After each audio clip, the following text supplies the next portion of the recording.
How do you generate 530 or 540 plus deals with an average sales price of like over $1 million? What's going on? I always go after any type of business, which I think helped me plant the seed, 10 and 20 years ago. I'll do a rental for you. If it's a bank, I'll do a free valuation or occupancy check. Just think of me whenever you think of real estate. And I think that's really come to fruition, especially the last few years. Nothing is too small for us. And one of our mottos is we really try to treat that first time buyer or rental client just like $1 million client and give everyone the same 5-star service, because we believe our currency is referrals and reviews at the end and not just commission. As unsexy as it sounds, if I boiled everything down to what we do really exceptionally, extraordinarily well, we focus on the absolute basics. We've got 75% of our company right now, every day, tracking number of contacts made. There's 310 people in our organization today.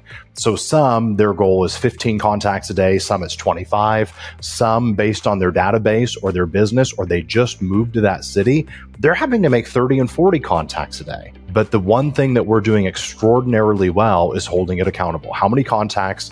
And then from there, when they're making enough contacts every day, then we can start looking at, okay, great. How's the conversion rate? Are we converting those contacts to contracts? You're tracking a lot of stuff. You're tracking every conversation that's had. You're tracking the leads that come in. You're tracking activity. What are you doing to track that activity? What tools are you using to do that? We use a system called CallRail. That's how I use to be able to listen to the calls after and send the call to each agent so they can listen to it, and they know, if they were saying the right things. But obviously, when it comes to leads, just make sure that all the leads are in the system, that make sure that, they are tagged correctly.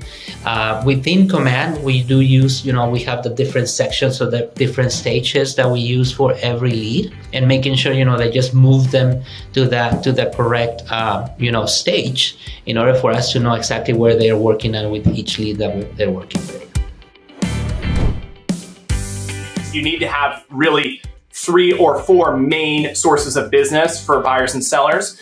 We really throw a lot of energy and effort into our database with events and touches and spend a lot of money on them too. Mass media is our number 2. So that's radio, direct mail, like real advertising, marketing, let's say, brand awareness. Number 3, closely following, is open houses. We've been really hitting open houses for the last 24 months, and amid COVID, they were great because we would have 100 people come to them. It was crazy. And then number 4, nurture follow-ups for sellers, meaning we're calling around neighborhoods and finding people who are interested in moving in 12 to 24 months, and then we stay in touch with them. And through, video emails, market updates, we're keeping them updated on the market. Anytime you're thinking about internet lead generation, you want to try to start with the numbers in mind.